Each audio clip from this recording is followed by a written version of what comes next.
he or she can decline to answer the question.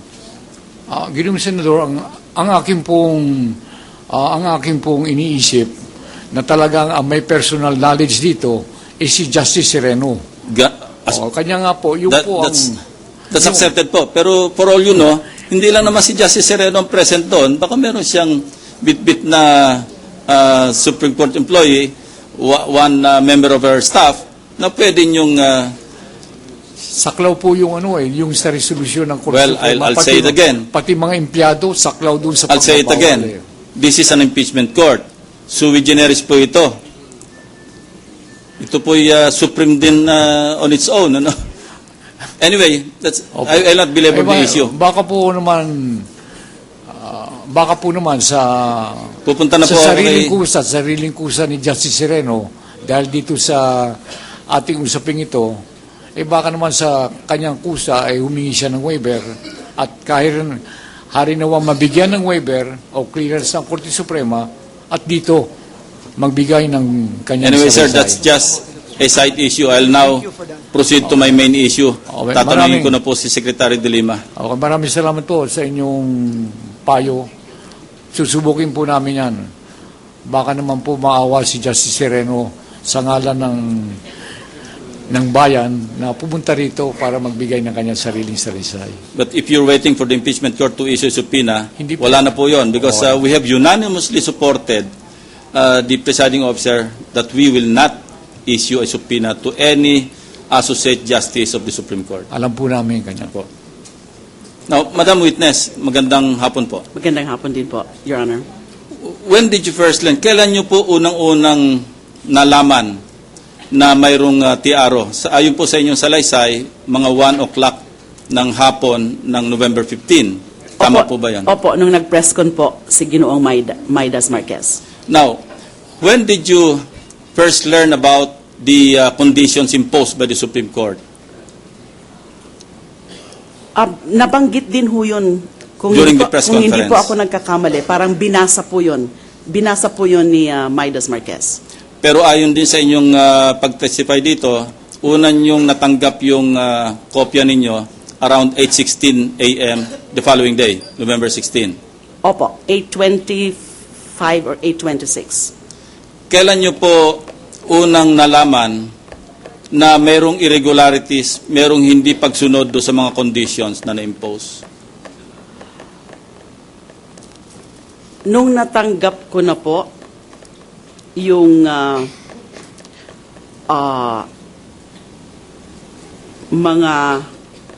yung November 18 resolution po. November 18 Opo, resolution. Na natanggap, kung hindi po ako nagkakamali, on the same day, November 18. Kailan nyo po pinagbawalan si Ginang Arroyo na umalis ng bansa papuntang kung saan man, Lupalop yun? Yung attempt niya po nung November 15 ng gabi. In other words, noong hindi nyo siya pinayagan na umalis, hindi nyo pa alam na may mga kondisyones na hindi na-fulfill doon sa TRO. Hindi ko pa po alam kung talagang na-fulfill na yung mga conditions as of that time. Kasi ang alam ko po, Your Honor, is that pag meron pong mga kondisyon ng isang order, kailangan meron hong confirmatory order yung korte na ito nga itong mga kondisyon na nakasaad dito ay na-comply na nung party concerned. Pero hindi nyo alam na mayroong kondisyon, yung condition number 2, requirement number 2, yung pag-a-assign ng legal representative, hindi pala na-comply dahil mali yung isinumite ng kanyang lawyer, si Ferdinand Topacio, di ba? Opo, nung gabi pong yon, hindi ko po alam kung ano sa mga kondisyon na yon ang na-fulfill, maski nga po yung bond, hindi ko pa rin ho yun alam kung naibigay na yon nung araw na yon. So that prompted you to order the immigration officers at the airport, including the personnel of the NAIA authority, to not to allow her to leave the country that evening. Opo. Ano po ba ang diferensya ng WLO at saka ng HDO? Ang HDO po, Whole Departure Order, ay pinagbabawalan na umalis ang isang either nasasakdal or respondent in a preliminary investigation case. At ito ay may duration ng 5 taon, 5 years, unless lifted or revoked. Yung WLO naman po, watchlist order, ay essentially, ang effect ay hindi basta-basta makakaalis unless makakuha rin po ng lifting order o allow departure order, pero ito po ay only for a period of 60 days and not 5 years. An HDO is issued by the court, by the regional trial court. Kapag na-file na information, whether or not na-issue ng warrant of arrest, yung korte po ay may kapangyarihan sa ilalim ng batas na mag-issue ng hold departure order. Opo, ang korte po ay may kapangyarihan na mag-issue ng HDO at yung Department of Justice din po under Department Circular Number 41 ay meron din po kapangyarihan. Kapangyarihan. Opo. Sino po ang nagbigay ng kapangyarihan sa DOJ na mag-issue ng watchlist order? Nasa circular po yan, number 41, ay ito po ang basehan po nito kasi ang circular number 41 po ay kagaya ng sinabi ko po kahapon, ang nagpalabas po niyan ay yung dating Secretary of Justice Alberto Agra at yung mga dati rin pong mga circulars before circular number 41 ay meron din po doon tungkol sa HDO.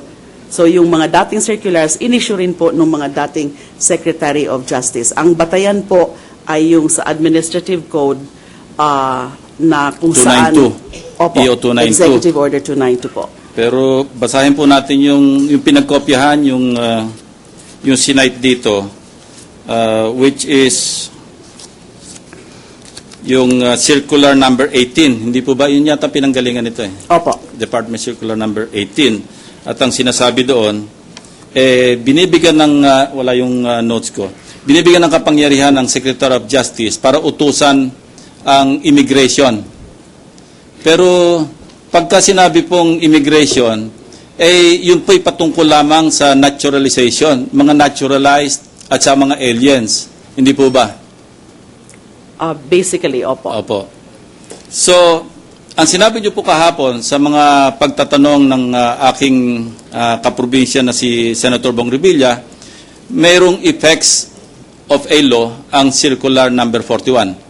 Opo, has the force and effect of law. Yes, being an but it is not administrative a law. issue. It's not strictly a law. Is there a law that authorizes Circular number 41? Yung batas Mr. po, President, marami po akong pagtatanong na 30 segundo lang. You can go on anyway. Thank you po.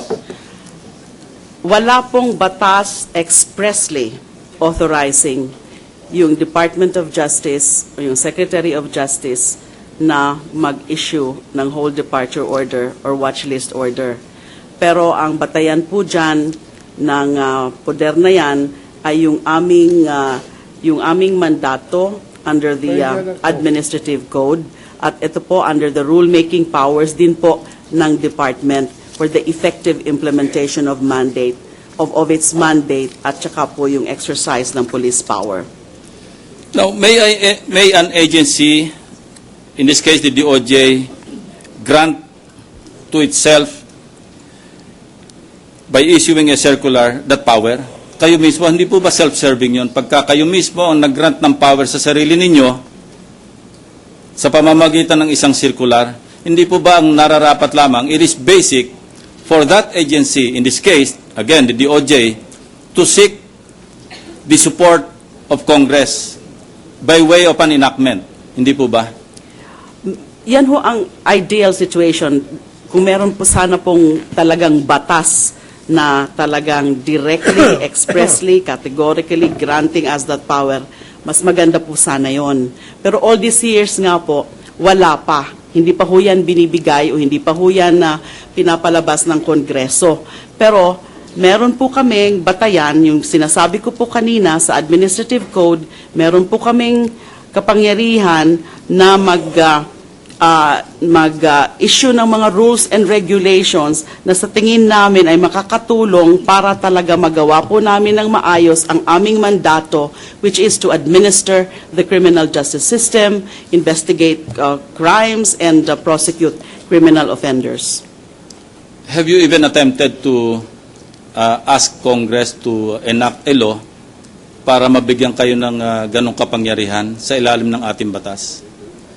Meron pong mga ginagawa ngayon na mga bills o mga draft ng mga i-submit po namin na proposal sa Kongreso. At alam ko po na meron din mga pending bills tungkol dyan, pero hindi ko po alam kung ano na pong pinaka-status, kung nakumpleto na po yung bill. But in the meantime, that there is no law, you cannot implement or you cannot implement Circular 41. Hindi po ba? Kasi hindi po kayo pwede mag-grant ng power sa inyong sarili at pagkatapos kayo rin na magpapa-implement. Parang wala po sa ating saligang batas yun.